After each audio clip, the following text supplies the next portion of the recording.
আসসালামু আলাইকুম। শুরু করছি আমি পদ্মজা উপন্যাসের ১৬, ১৭ এবং ১৮তম পর্ব। লিখেছেন ইলমা বেহরোজ। টিনের চালে ঝুমঝুম শব্দ, বৃষ্টির এই ছন্দ অন্যবেলা বেশ লাগলেও এই মুহূর্তে ভয়ঙ্কর লাগছে পদ্মজার।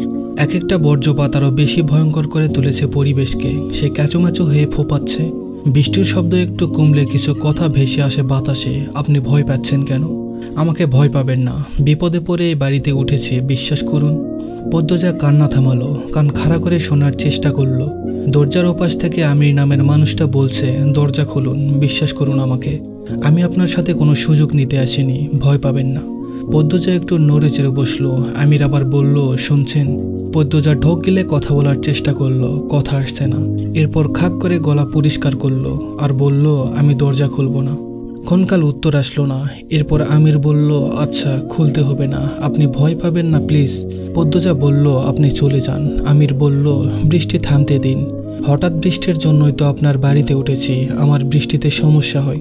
আমিরের মুখে স্পষ্ট শুদ্ধ ভাষা শুনে পদ্মজা বুঝল লোকটা শিক্ষিত। কথাবার্তা শুনে ভালো মানুষ মনে হচ্ছে, তবুও সাবধানের মান নেই। সে দরজা খুলল না, বিছানায় গিয়ে বসলো। ভয়টা কমেছে। আমির বলল, শুনছেন? পদ্মজা জবাব দিল, বলুন। আমির বলল, আপনার নাম কি? ডাক নাম বলুন। পদ্মজা বলল, পদ্মজা। আমির বলল, সুন্দর নাম, আমার নাম জিজ্ঞেস করবেন না? পদ্মজা বলল, আমি জানি আপনার নাম। আমির অবাক হওয়ার ভান ধরে প্রশ্ন করল, কিভাবে আমাকে চেনেন? পদ্মজা বলল, কিছুক্ষণ আগেই নাম বললেন। আমির বলল, তখন তো ভয়ে কাঁপছিলেন, নাম শুনেছেন? বাবা। আমিরের কণ্ঠে রসিকতা। পদ্মজা মৃদু হাসলো। কেন হাসলো জানে না। আমির বলল, শুনছেন, আপনি কি এরকমই ভীতু? পদ্মজা বলল, আমার সাহসিকতা প্রমাণ করানোর জন্য এখন বের হতে বলবেন, তাই তো? ওপাশ থেকে গগন কাঁপানো হাসির শব্দ আসলো। আমির হাসতে হাসতে বলল, বেশ কথা জানেন তো। এ বিষয়ে কথাবার্তায় এড়িয়ে গেল পদ্মজা। বলল, বৃষ্টি কমলে চলে যাবেন কিন্তু। আমির বলল, এত তাড়াতে হবে না, বৃষ্টি কমলে চলে যাব। পদ্মজা বলল, কষ্ট নেবেন না, বাড়ি খালি তো। আমির বলল, বাকিরা কোথায়? এটা মোর্শেদ কাকার বাড়ি না? পদ্মজা বলল, জি। আমির বলল, ওনার ধানের মিল তো এখন আমার আব্বার দখলে, ছুটিয়ে নেবেন কবে? পদ্মজা অবাক হয়ে দরজার দিকে তাকালো।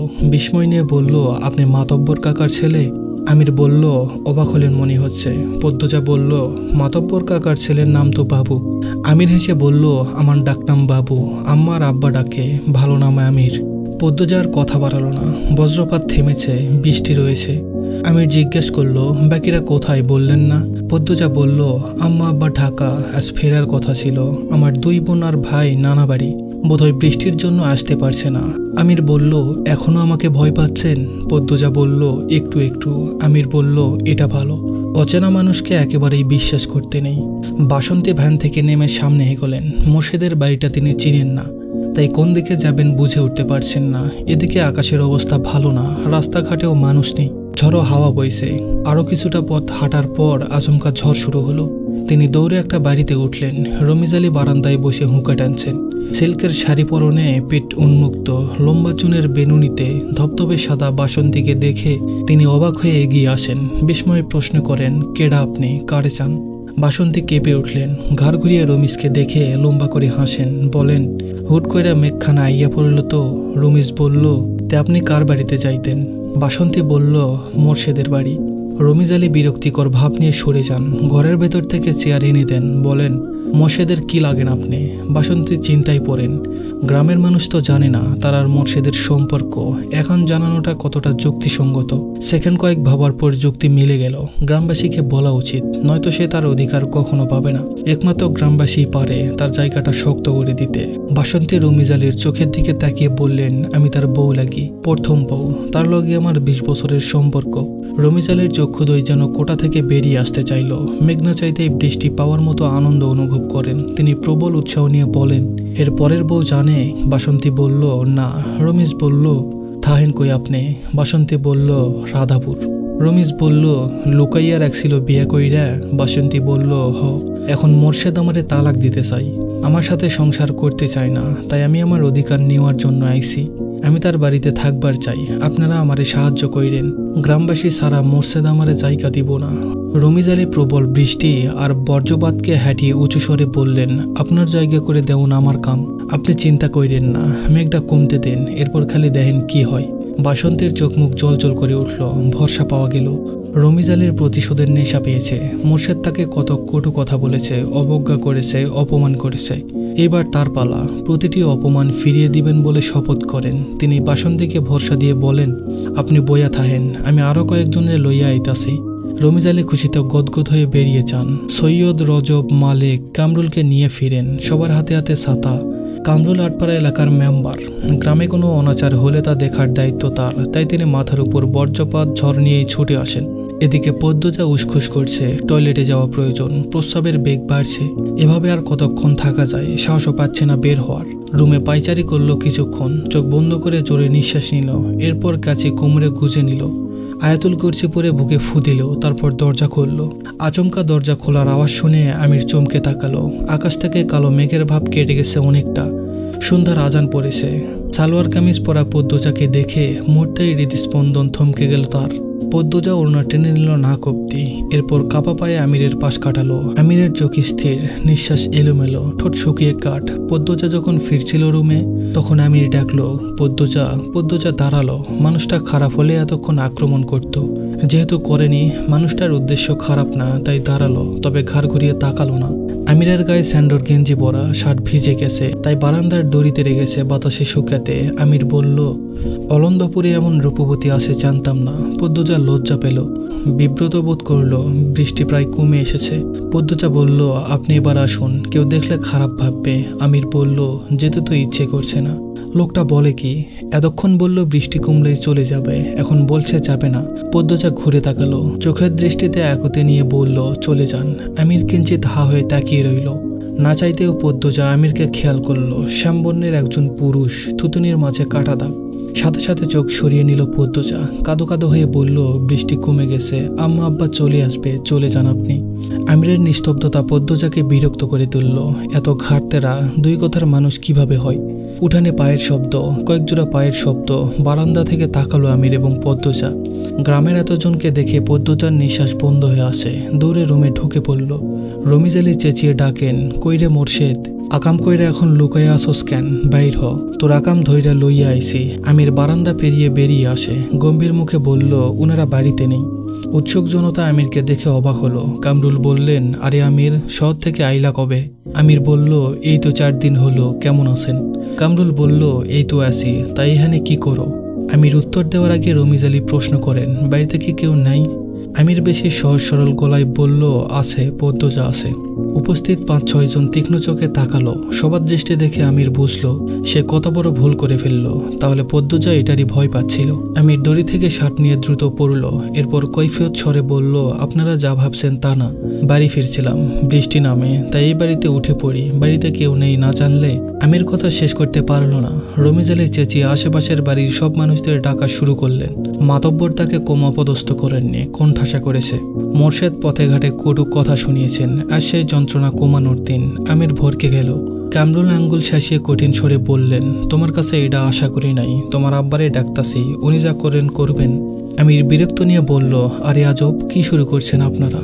সৈয়দ আমিরের বয়সের কাছাকাছি, ব্যক্তিগত ভেজাল আছে তাদের মধ্যে। সৈয়দ হুঙ্কার ছেড়ে বলল, চুপ থাক তুই। তোর বাপে মাতব্বর বইলা তোরে ডরাই আমরা, আকাম করিবার সাইডা দিমু। আমিরের চোখ লাল বর্ণ ধারণ করে। রেগে গেলে চোখের রং পাল্টে যায় তার। কালো মুখশ্রীর সাথে লাল রং ভয়ঙ্কর লাগে। সৈয়দ ভেতরে ভেতরে ভয় পেল।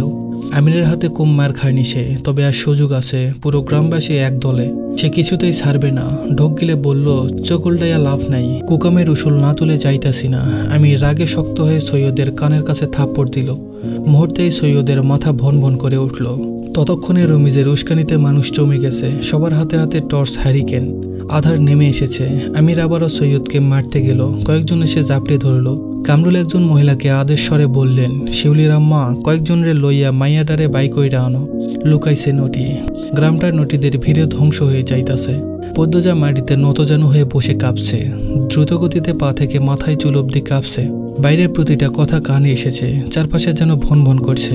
শেলির আম্মা পদ্মজার রুমে আসলো। দরজা খোলা ছিল। টর্চ ধরে দেখলো পদ্মজা মাটিতে বসে কাঁপছে। সে পদ্মজার মাথায় হাত রেখে বলল, কেন এমন কাম করছস? পদ্মজা ঝাপসা চোখ মেলে তাকালো। শিউলির আম্মা পাশের বাড়ির, পদ্মজার সাথে ভালো সম্পর্ক। পদ্মজা শিউলির মাকে জড়িয়ে ধরে হাউমাউ করে কেঁদে উঠল, বলল, ভাবি আমি কোনো খারাপ কাজ করি নাই, সবাই ভুল বুঝছে। রিনা নামের একজন মহিলা পদ্মজাকে জোর করে টেনে দাঁড় করালো। হেমলতা অনেক বাহাদুরি এই মেয়েকে নিয়ে, অনেক অহংকার। সেই অহংকার আজ ভালো করে ভাঙবে। সে মনে মনে পৈশাচিক আনন্দে মেতে উঠেছে। ঘৃণিত কণ্ঠে পদ্মজাকে বলল, ধরা পড়লে সবাই এমনটাই কয়, আয় তুই। পদ্মজা একতি করে বলল, বিশ্বাস করুন আমি খারাপ কিছু করিনি।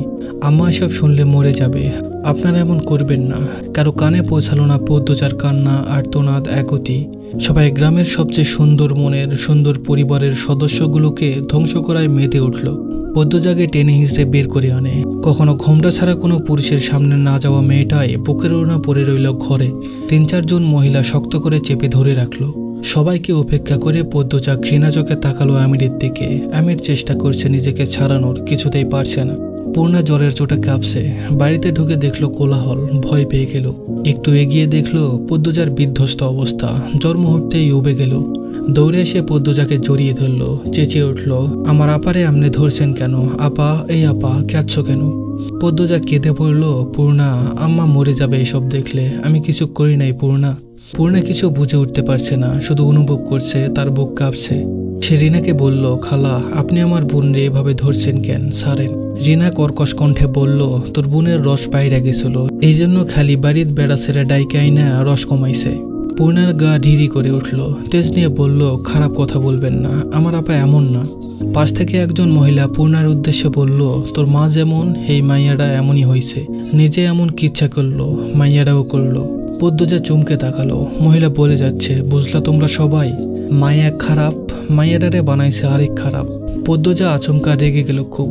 আক্রোশে শরীর কাঁপতে থাকলো। রিনা সহ 2 মহিলাকে ঠেলে সরিয়ে দিল। এরপর রাগে চেঁচিয়ে বলল, আমার আম্মা নিয়ে কিছু বলবেন না, আমি খুন করব, মেরে ফেলবো, একদম জিভ ছিঁড়ে ফেলবো। পদ্মজার এমন রূপে সবাই থতমত খেয়ে গেল। লম্বা চুলগুলো খোপা থেকে মুক্ত হয়ে পিঠময় ছড়িয়ে পড়ল। চোখের মনি অন্যরকম হওয়াতে মনে হচ্ছে কোনো প্রেতাত্মার আগে ফোঁস করছে। গ্রামের কয়েক মহিলা আবার বিশ্বাস করে পদ্মজা কোনো পরীর মেয়ে, তাই এত সুন্দর। এই মুহূর্তে তারা ভাবছে পদ্মজার ভেতর কেউ ঢুকেছে, তাই সামনে এগোলো না। রিনা একাই এগিয়ে আসলো। পদ্মজার চুলের মুঠি ধরে বৃষ্টি গালিগালাজ করলো। এরপর কামরুলকে বলল, কামরুল ভাই, এই বান্দিরে বান্দা লাগবো। পূর্ণা, প্রেমা পদ্মজাকে ছাড়াতে গেল। সৈয়দ সহ আরো 3-4 জন এগিয়ে আসলো। অন্ধকারের ভিড়ে পড়ে পদ্মজা, পূর্ণা, প্রেমা বাজেভাবে উত্তপ্ত হলো। কয়েকটা কালো হাত নিজেদের তৃপ্তি মিটিয়ে নিল। 3 বোনের কান্না, আর্তনাদ কারো হৃদয় ছুঁতে পারল না। হেমলতার অনুপস্থিতিতে তার আদরের 3 কন্যা জীবন্ত কবর হচ্ছিল, বাধা দেওয়ার কেউ ছিল না। নৌকা ছাড়ার পূর্বে আকাশে কালো মেঘের ঘনাঘটা চোখে পড়ল।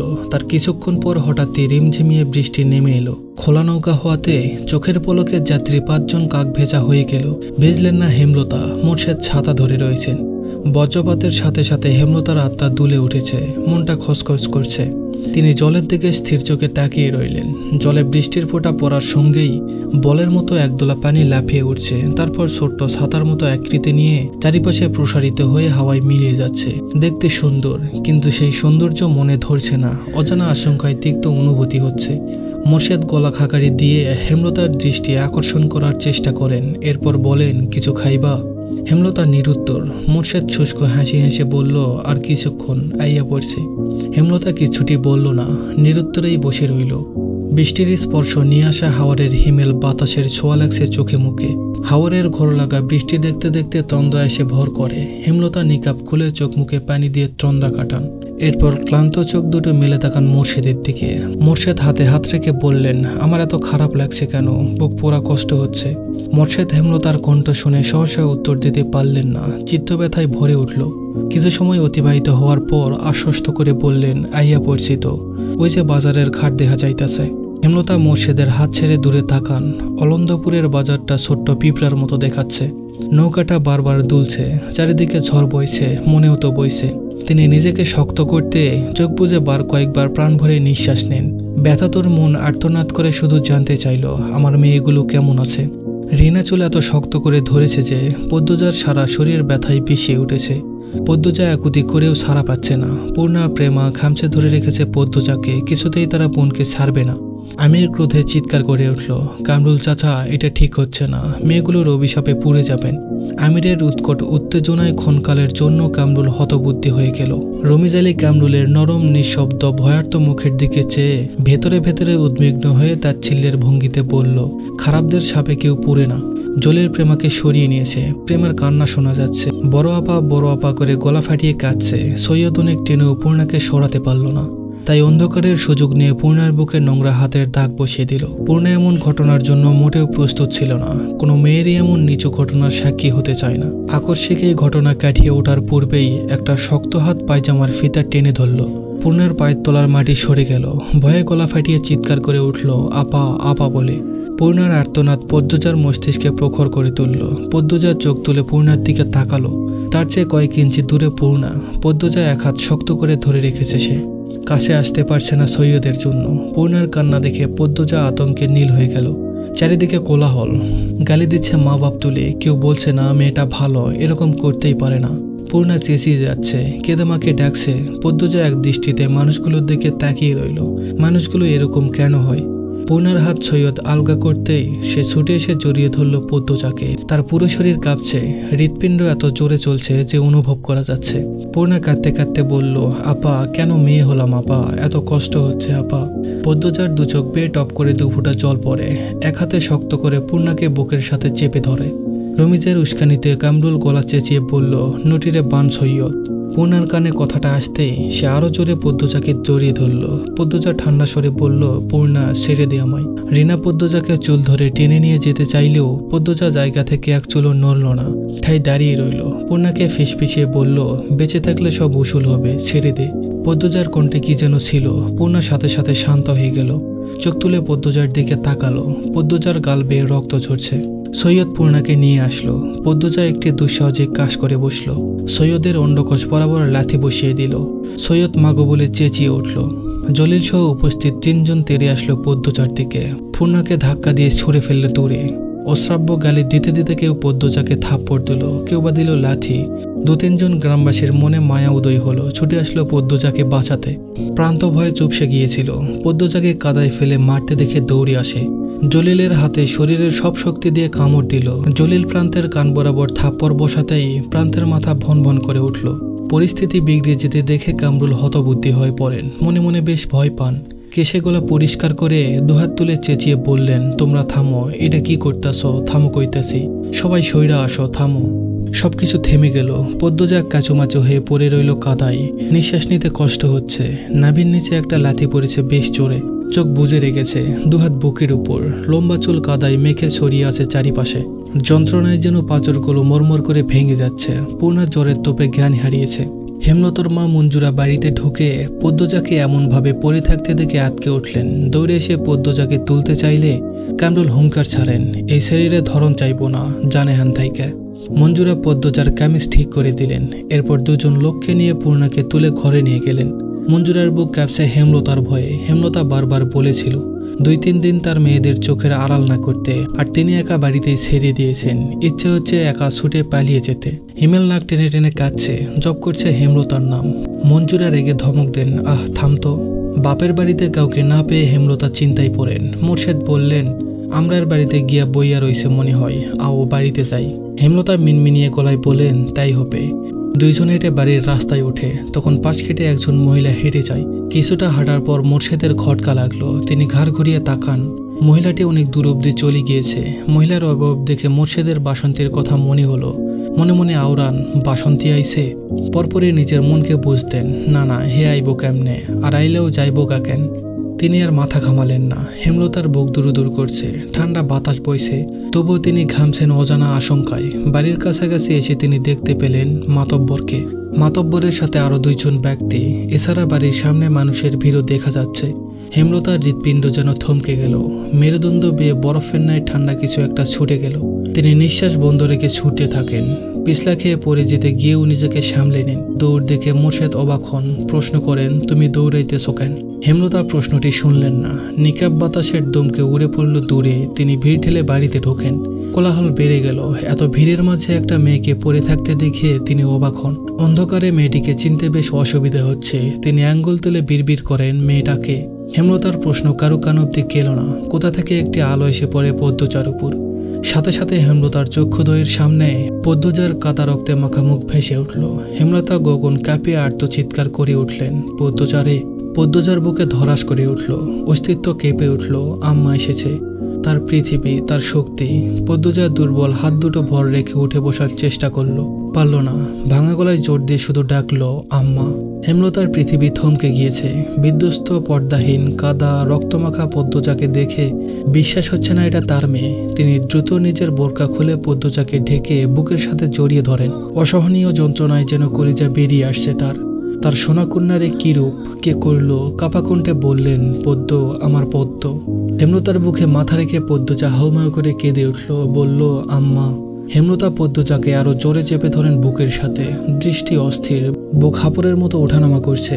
মোর্শেদ বাড়িতে ঢুকে উঁচু গলায় বলেন, এইখানে এত মানুষ কেন? মাতব্বর মিয়া, আপনি এইখানে কেন? কি হয়েছে? প্রেমা প্রান্ত দৌড়ে এসে মোর্শেদকে জড়িয়ে ধরল। দুজন ভয়ে কাঁদছে, কিন্তু কান্নার শব্দ হচ্ছে না। মোর্শেদ বিস্ময়, কিংকর্ত বিমূঢ়। মাতব্বর মজিদ গম্ভীর কণ্ঠে কামরুলকে প্রশ্ন করেন, মেয়েটার এই অবস্থা কারা করেছে? এটা কি নিয়মের মধ্যে পড়ে?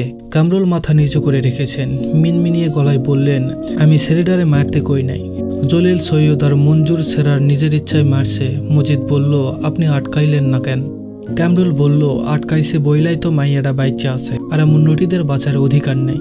মজিদ বলল, থামেন মিয়া, কার কি শাস্তি হবে সেটা আমার দায়িত্ব, আপনার না। সৈয়দ, জলিল আর মঞ্জুর ছেলেকে তো দেখা যাচ্ছে না। আগামীকাল তাদের আমি মাঠে দেখতে চাই। কামরুল মাথা নিচু করে রাখলেন। মজিদ হাওলাদার ভারী সৎ এবং নিষ্ঠাবান মানুষ। গ্রামের মানুষদের দুই হাতে আগলে রেখেছেন। পুরো অলন্দপুরের মানুষ মজিদকে ফেরেশতার সমতুল্য ভাবে। 25 বছর ধরে অলন্দপুর সামলাচ্ছেন তিনি। গুড়ি গুড়ি বৃষ্টি পড়ছে, অন্ধকার গাঢ় থেকে গাঢ় হচ্ছে। হেমলতা কিছুতেই হিসাব মেলাতে পারছেন না। অনেক বছর আগের ঘটনা, আর এই ঘটনা হুবহু এরকম কি করে হলো? তিনি নিজের ভেতর একটা হিংস্র পশুর উপস্থিতি অনুভব করছেন। কামরুলের মুখ থেকে শোনা 3টা নাম মস্তিষ্কে নাড়া দিচ্ছে প্রচণ্ডভাবে, সৈয়দ, জলিল আর মজনুর ছেলে। মজিদ সবাইকে উদ্দেশ্য করে বললেন, আগামীকাল সবাই স্কুল মাঠে চলে আসবেন। মিয়া মোর্শেদ মেয়ে নিয়ে আলো ফুটতেই চলে আসবেন। এই বাড়ি পাহারায় থাকবে মদন আর আলী। আমার ছেলেকে আমি নিয়ে যাচ্ছি, ঠিক সময় সে উপস্থিত থাকবে। ভিড় কমতেই কানে তালা লাগা প্রচণ্ড শব্দে বজ্রপাত হয়। হেমলতা একা পদ্মজাকে তুলতে গিয়ে হিমশিম খান। মোর্শেদ এগিয়ে আসেন, দুহাতে পাজকালো করে তুলে নেন পদ্মজাকে। বিজলি চমকাচ্ছে। বিজলির আলোয় পদ্মজার মুখটা দেখে মোর্শেদের বুক কেমন করে উঠল। কষ্টে বুক চুরমার হয়ে গেল। জন্মের দিন পদ্মজাকে কোলে নেওয়ার পর সে অনুভূতিটুকু হয়েছিল, ঠিক সেরকম একটা অনুভূতি হয়। অনুভূতিটুকুর নাম বোধহয় পিতৃত্ব। প্রচণ্ড ঝড়ো বাতাস বইছে। তারা ঘরে ঢুকতেই ভারী বর্ষণ শুরু হলো। মুহূর্তে ঘূর্ণিঝড়ের তাণ্ডব দেখা দিল। তবে সেই তাণ্ডব ছুঁতে পারল না মোড়ল বাড়ির মানুষদের মন। ঝড়ের তাণ্ডবের চেয়ে বড় তাণ্ডবের সাথে যুদ্ধ করে চলেছে তারা। হেমলতা গরম পানি করে পদ্মজাকে গোসল করালেন, জামা কাপড় পাল্টে দিলেন। পদ্মজা ঠোঁট কামড়ে নীরবে কেঁদে গেল। চোখের জল আটকে রাখতে পারছে না কিছুতেই। ইচ্ছে হচ্ছে বাড়ির পিছনের সবচেয়ে বড় আম গাছটার সাথে ফাঁসি লেগে মরে যেতে। মন দুর্বলতার শূন্য ছই ছই। হেমলতা পদ্মজার চুল মুছে কপালে চুমু দিলেন। পদ্মজার নাকে এক ফোঁটা জল পড়ল। পদ্মজা চোখ তুলে মায়ের দিকে তাকালো। আম্মা আসছে। আমার আম্মা কই? আম্মা আসে নাই? পাশের ঘর থেকে পূর্ণা চিৎকার ভেসে আসলো। কয়েক সেকেন্ডের মধ্যে পূর্ণা ছুটে এলো। হেমলতাকে দেখেই ঝাঁপিয়ে পড়ল হেমলতার বুকে, হাউমাউ করে কেঁদে উঠল। পূর্ণার শরীর আগ্নেয়গিরির মতো মনে হচ্ছে, এত গরম, জ্বরে পুড়ে যাচ্ছে। পূর্ণার কান্না দেখে পদ্মজা ডুকরে কেঁদে উঠল। হেমলতা স্তব্ধ হয়ে দুই মেয়ের কান্না শুনলেন। সামলানোর চেষ্টা করলেন না। মঞ্জুরা দরজার সামনে ক্যাচুমাচু হয়ে দাঁড়িয়ে আছেন। টিনের চালে ভারী বর্ষণের শব্দ। জগৎ সংসারে সেই শব্দ একাকার হয়ে যাচ্ছে। মাঝরাত, বাতাসের বেগ প্রচণ্ড। হেমলতা কালো রঙের শাড়ি পরে, একটা ব্যাগ কাঁধে ঝুলিয়ে বাড়ির বাহিরে পা বাড়ান। মঞ্জুরা বারান্দার ঘর থেকে উঁচু কণ্ঠে বলেন, রামদা ব্যাগে ক্যান ঢুকাইছস? আর কোন কেলেঙ্কারি বাকি? হেমলতা ফিরে দাঁড়ালেন। পলকমাত্র মঞ্জুরার মুখের প্রতি তীক্ষ্ণ দৃষ্টিপাত করে নিঃশব্দে ধীরে ধীরে বর্ষণ মাথায় নিয়ে বাড়ি ছেড়ে বেরিয়ে গেলেন। এবং সঙ্গে সঙ্গে মঞ্জুরা শুষ্ক হয়ে উঠলেন। ছুটে পদ্মজার ঘরে গেলেন। পদ্মজা চুপচাপ শুয়ে আছে। মৃদু ফুপানোর আওয়াজ পাওয়া যাচ্ছে। পূর্ণা ঘুমাচ্ছে। তিনি এ ঘর ছেড়ে দ্রুত বারান্দার ঘরে আসলেন। বড্ড অস্থির লাগছে। জীবনের প্রথম হেমলতার জীবন ভিক্ষা চেয়ে শেষদায় লুটিয়ে পড়েন। ফজরের আজান শোনা যাচ্ছে। বৃষ্টি থেমে গেছে। সবকিছু শান্ত। পদ্মজা ঘর থেকে বেরিয়ে বারান্দায় আসলো। গেটে শব্দ পেয়ে চমকে তাকালো। উৎসুক হয়ে তাকিয়ে রইল। হেমলতা ঢোকেন, বিধ্বস্ত অবস্থা। মঞ্জুরা পদ্মজার পাশে এসে দাঁড়িয়েছে। পদ্মজা টের পেল না। হেমলতা বাড়িতে ঢুকে কাঁধের ব্যাগটা মুরগির খুপির সামনে ছুঁড়ে ফেলেন। অন্ধকারের জন্য মুখ স্পষ্ট না। হেমলতা বাড়ির পিছনের দিকে চলে গেলেন। পদ্মজার বুক দুরু দুরু করছে। সে ধীর পায়ে উঠানে এসে দাঁড়ালো। পিছনে মঞ্জুরা। পায়ের শব্দে চমকে তাকালো পদ্মজা। দেখতে পেলেন মঞ্জুরাকে। ফিসফিসিয়ে বলল, নানু, আম্মা কোথায় গিয়েছিল? মঞ্জুরা ক্ষণকাল নীরব থেকে এরপর বললেন, জানি না।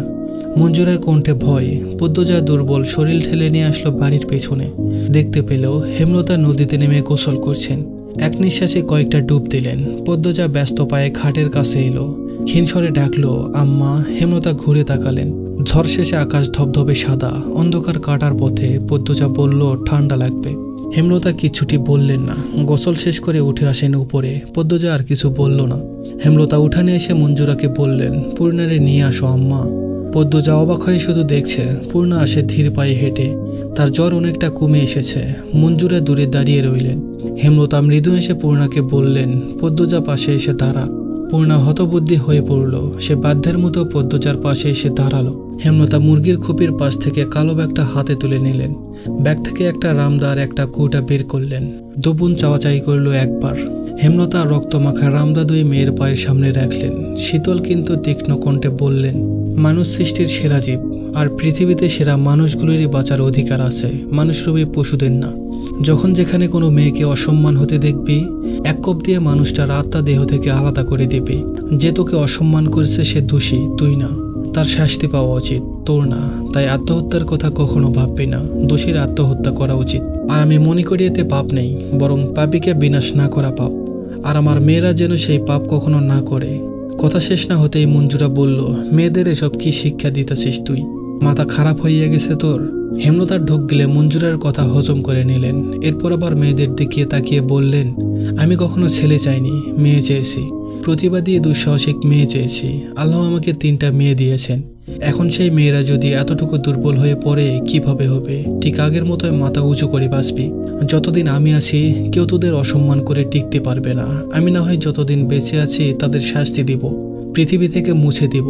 কিন্তু যখন থাকবো না, তখন কি তারা বেঁচে থাকবে? বেঁচে থাকতে দেওয়া ঠিক হবে?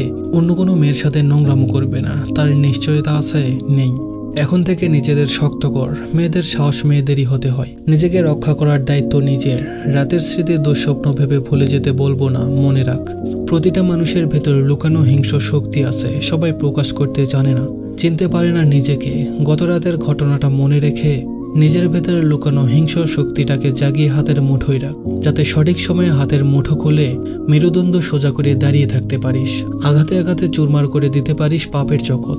এইটুকু বলে হেমলতা ক্লান্ত হয়ে পড়েন। তপ করে বসে পড়েন। পদ্মজা আম্মা বলে হেমলতাকে ধরতে চাইলে হেমলতা হাত উঠিয়ে বলেন, দাঁড়িয়ে থাক।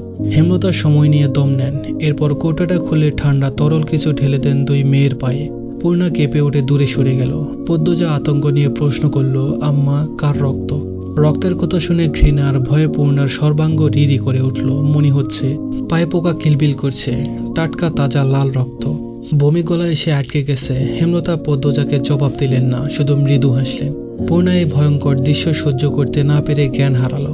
পদ্মজা দুহাতে জাপটে ধরল পূর্ণাকে। কি আশ্চর্য, এই ভয়ঙ্কর ঘটনা তাকে একটু বিচলিত করল না। হেমলতার গায়ে ভেজা শাড়ি, তাই পূর্ণাকে ধরল না। মঞ্জুরাকে বললেন, পূর্ণারে ঘরে নিয়ে যাও আম্মা। মঞ্জুরা কঠোর চোখে তাকালেন হেমলতার দিকে। হেমলতা আবারও হাসেন। ভেজা কণ্ঠে বললেন, কালো বলে অবহেলা না করে বুকে আগলে রাখলে আমার জীবনটা, আমার মেয়েদের জীবনটা অন্যরকম হতে পারত আম্মা। হেমলতার কথায় মঞ্জুরার সারামুখ বিষণ্ণতায় ছেয়ে গেল। তিনি হেমলতার দিকে তাকিয়ে থাকতে পারলেন না। অপরাধ বোধে মাথা নুইয়ে ফেললেন। পূর্ণাকে ধরে নিয়ে গেলেন ঘরে। হেমলতা সেখানেই পড়ে রইলেন। আকাশের দিকে তাকিয়ে জোরে নিঃশ্বাস ফেললেন। আলো ফুটেছে পুরোপুরি। পাখির কিচির মিচির শোনা যাচ্ছে। পানি দিয়ে উঠোনে রক্ত মুছে দিলেন চিরতরে। রামদা ধুয়ে লুকিয়ে রাখলেন লাহারি ঘরে। শাড়ি পাল্টে উঠানে পা রাখেন। তখন মগা আসে। এসে খবর দিল বিচার বসবে দুপুরে। রাতের ঘূর্ণিঝড়ে গ্রামের বেশিরভাগ বাড়ি উড়ে গেছে। পশু পাখি সহ বিভিন্ন ক্ষতি হয়েছে। অনেক মানুষ আহত হয়েছে। এই খবর শুনে হেমলতার চোখ সচল হয়ে উঠল। প্রকৃতির দিকে তাকিয়ে কৃতজ্ঞতা প্রকাশ করলেন। প্রকৃতি কখনো কাউকে ছাড়ে না। গ্রামবাসী অন্যায় দেখেও নিস্তব্ধ থেকেছিল। এই বুঝি তার শাস্তি। মাথার উপর সূর্য, প্রচণ্ড তাপদাহ। পূর্ণা, প্রেমা, হেমলতা কালো বোরখার আবরণে নিজেদের ঢেকে নিয়ে যাত্রা শুরু করেছে অলন্দপুরের মাধ্যমিক স্কুলের উদ্দেশ্যে। খাখা রোদ্দুর, তপ্ত বাতাসের আগুনের হালকা সবুজ পাতা নেতিয়ে পড়ার দৃশ্য পড়ছে চোখে। মোর্শেদ ব্যাগিতে নিয়ে আসছে। রিনাদের বাড়ির পাশ দিয়ে যাওয়ার পথে করুণ কান্নার স্বর ভেসে আসছে। পদ্মজা চোখ তুলে তাকিয়ে দেখলেন রিনার বাড়ির ছাদ উড়ে গেছে, গাছপালা ভেঙে উঠানে পড়ে আছে। হেমলতা পদ্মজাকে টেনে নিয়ে এগিয়ে যান। বটের ছায়ায় আশ্রয় নিচ্ছিল এক রাখাল ছেলে। সে হেমলতার মুখ দেখে বুঝলো পিছনের দুটি মেয়ে পদ্মজার পূর্ণা। ছুটে আসলো, পদ্মজাকে উদ্দেশ্য করে বলল, পদ্ম আপা, তুমি ডরায়ও না, তোমার কিছু হইব না। চারিদিকে নিঝুম নিস্তব্ধ জেমারা প্রকৃতি। ঘামে দরদর তৃষ্ণার্ত রাখাল হাঁপিয়ে কথাগুলো বলছে। স্কুলে যাওয়ার পথে মাঝে মাঝেই এই 15 বছরের রাখালের সাথে দেখা হতো পদ্মজার। পদ্মজার জন্য পাগল সে, বড় বোনের মতো মান্য করে। পদ্মজা মৃদু করে হাসলো। পদ্মজার মুখের উপর পাতলা পর্দা বলে রাখালের চোখে তা পড়ল না। রাখালকে পিছনে ফেলে 3 মা মেয়ে এগিয়ে চলল। স্কুল মাঠে অনেক মানুষ জমেছে। রাতের ঘূর্ণিঝড়ের জন্য অলন্দপুরের বেশি অর্ধেক মানুষ আসেনি, তবুও প্রায় 500 মানুষ তো এসেছে। ঘটনা ঘটেছে 8 পাড়ায়, আর তা ছড়িয়ে পড়েছে সব পাড়ায়। যথাসময়ে বিচার কার্য শুরু হলো। পদ্মজা এবং আমির দুজন দুদিকে দাঁড়ানো। মাতব্বর ঠান্ডা গলায় প্রশ্ন করলেন, এদের একসাথে কারা দেখেছেন? রমিজ আলী, কামরুল, মালেক হাত তুলল। মজিদ মাতব্বর বললেন, কি দেখেছেন, ব্যাখ্যা করুন। রমিজ আগে আগে উঁচু কণ্ঠে বলল, আমি দেখছি ঝড়ের সন্ধ্যায় আপনার পোলারে পদ্মজার ঘর থেকে বাইর হইতে, বাড়িতে আর কেউ আসিল না। আমি রেগে গিয়ে কিছু বলতে চাইল, মজিদ মাতব্বর হাতের ইশারায় আটকে দিলেন। আমির বাপের বাধ্য সন্তান তাই থেমে গেল। মজিদ মাতব্বর বললেন, আপনি আমিরকে পদ্মজার ঘর থেকেই বের হতে দেখেছেন? রমিজ আলীর দৃষ্টি অস্থির রেখে আমতা আমতা শুরু করলেন। দম নিয়ে বললেন, তারে বারান্দা থেকে বাইর হইতে দেখছি। মজিদ মাতব্বর নীরব থেকে এরপর বললেন, তাহলে কোন আন্দাজে আপনি বলেছেন তারা নিষিদ্ধ কাজে লিপ্ত ছিল? পদ্মজার সর্বাঙ্গ রিরি করে উঠল। সে চোখ বুজে ফেলল। রমিজ আলী থমকে গিয়ে পরপরই হুঙ্কার দিয়ে ওঠেন, একটা অচেনা ছেঁড়া খালি বাড়িত কোন ছেলের কাছে কেন চাইব? আপনার নিজের ছেঁড়া বলে তার দোষ ঠেকতে পারেন না, আমার ছেলের বেলায় কিন্তু ছাড়েন নাই। মজিদ মাতব্বর বলল, যুক্তি দিয়ে কথা বলুন। আপনার মেয়েকে হাতে নাতে ধরা হয়েছিল, তার গায়ে কাপড় ছিল না, তারা একসাথে একই ঘরে একই বিছানায় ধরা পড়েছিল। আমির আর পদ্মজার বেলায় সেটা হয়নি। মজিদ মাতব্বরের ক্ষমতা এবং কথার দাপটে সামনে দাঁড়িয়ে থাকতে কষ্ট হচ্ছে রমিজ আলীর। কামরুল চুপসে গিয়েছিলেন, সামনে নির্বাচন। মজিদ মাতব্বরকে খেপানো মানে নিজের কপালে দুঃখ বই আনা। ভিড়ের মাঝ থেকে কেউ একজন বলল, তাহলে আপনার ছেলে একটা মেয়ের কাছে খালি বাড়িতে কেন গেল? মজিদ মাতব্বর উকি দিয়ে প্রশ্নদাতাকে খুঁজে বের করলেন। তারই প্রতিপক্ষ হারুন রশিদ। মজিদ মাতব্বর আমিরের দিকে তাকিয়ে প্রশ্ন করলেন, তুমি কেন গিয়েছিলে পদ্মজার বাড়িতে? আমির সহজ গলায় বলল, আমি বাড়ি ফিরছিলাম, হঠাৎ ঝড় শুরু হলো। সামনে মোর্শেদ কাকার বাড়ি ছিল। মোর্শেদ কাকা বাড়ি নেই জানতাম না, জানলে বৃষ্টিতে ভিজতাম, তবু ওই বাড়িতে যেতাম না। এই গ্রামের অনেকেই জানে আমার শ্বাসকষ্ট আছে, বাড়ির সবাই জানে বৃষ্টিতে ভিজলে ঠান্ডা লাগে, শ্বাসকষ্ট হয়। হারুন রশিদ বললেন, যখন দেখলা ছেলেরা বাড়িতে একলা, তখন বাইর হইয়া গেলে না কেন? আমির সঙ্গে সঙ্গে জবাব দিল, আমার মাথায় আসেনি এমন কিছু হতে পারে। আর আমির পদ্মজার দিকে একবার তাকালো। পদ্মজা সাথে সাথে চোখ সরিয়ে নিল। আমির বলল, আর পদ্মজা কতটা সুন্দর যারা দেখেছেন সবাই জানেন। আমি প্রথম দেখে অভিভূত হয়ে পড়ি, তাই মস্তিষ্কে একবারও কখনো বিপদের আশঙ্কা করেনি। মজিদ মাতব্বর ছেলের শেষ কথা শুনে অসন্তুষ্ট হলেন, তবুও স্বাভাবিক থেকেই বললেন, গ্রামবাসী কোনো প্রমাণ ছাড়াই লাফিয়েছে, মেয়েটাকে অপদস্থ করেছে। প্রমাণ ছাড়া কারো বিরুদ্ধে নোংরাম অপবাদ দেয়া অপরাধ। মজিদ মাতব্বর কামরুলের দিকে তাকিয়ে তাকে লক্ষ্য করে বললেন, সৈয়দ মজনুর ছেলে আরেকটা কে জানি, কোথায় তারা? কামরুল ধীরভাবে বলল, পাই নাই খোঁজ, মনে হয় ভরে কোনহানে লুকাইছে। রমিজ আলী হঠাৎ ঘুম ঘুম করে উঠলেন, এইটা আমি মানি না, তারারে আপনি ছাইরা দিতে পারেন না। আপনার ক্ষমতা বেশি দেখা আপনি এমনি নিজের ছেলেটারে ঢাইকা রাখতে পারেন না, ধুতর বাজলো। আমির রেগে মেগে রমিজ আলীকে ধরতে এলে মজিদ গর্জন করে উঠল, আমির। আমির কিরমির করে রাগ হজম করার চেষ্টা করল। হারুন অতিশয় দ্রুত লোক, তিনি রসিকতা করে বললেন, সত্য হোক আর মিথ্যা, বদনাম তো বদনামই। মজিদ সবার প্রশ্ন কথা উপেক্ষা করে উপস্থিত গ্রামবাসীর উদ্দেশ্যে বললেন, আপনাদের আমার বিচারের প্রতি বিশ্বাস আছে? সবাই আওয়াজ করে বলল, আছে। মজিদ মাতব্বর তৃপ্তির সাথে হাসলেন, ক্ষণকাল নীরব থেকে উঠে দাঁড়ালেন। কণ্ঠ উঁচু করে বললেন, মোর্শেদের মেয়েদের সাথে খারাপ হয়েছে। পদ্মজার নামে অনেক প্রশংসা শুনেছি, সে খুব ভালো মেয়ে। আর আমার ছেলেকে সবাই চিনেন, সে কেমন। যারা যারা দোষ করেছেন তাদের খুঁজে বের করে শাস্তি দেওয়া হবে। পদ্মজা আর আমিরের নামে যে পাপের অভিযোগ করা হয়েছে তার যুক্তিগত প্রমাণ নেই, আর প্রমাণ ছাড়া আমি কখনোই কাউকে শাস্তি দেই না, আজও দিব না। তবে আমি আজ সবার সামনে মোর্শেদ আর তার স্ত্রীর কাছে একটা প্রস্তাব রাখবো। হেমলতা, মোর্শেদ সহ উপস্থিত সবাই কৌতূহল নিয়ে তাকালো। মজিদ মাতব্বর বললেন, পদ্মজাকে আমিরের বউ করে নিয়ে যেতে চাই। চারিদিকে কোলাহল বেড়ে গেল। সব কোলাহল সম্পূর্ণ উপেক্ষা করে স্বপ্নাবিষ্টের মতো শুধু মজিদ মাতব্বরের প্রস্তাবটি পদ্মজার কানে বাজতে থাকলো। জীবনের কোন মোড়ে এসে দাঁড়িয়েছে সে।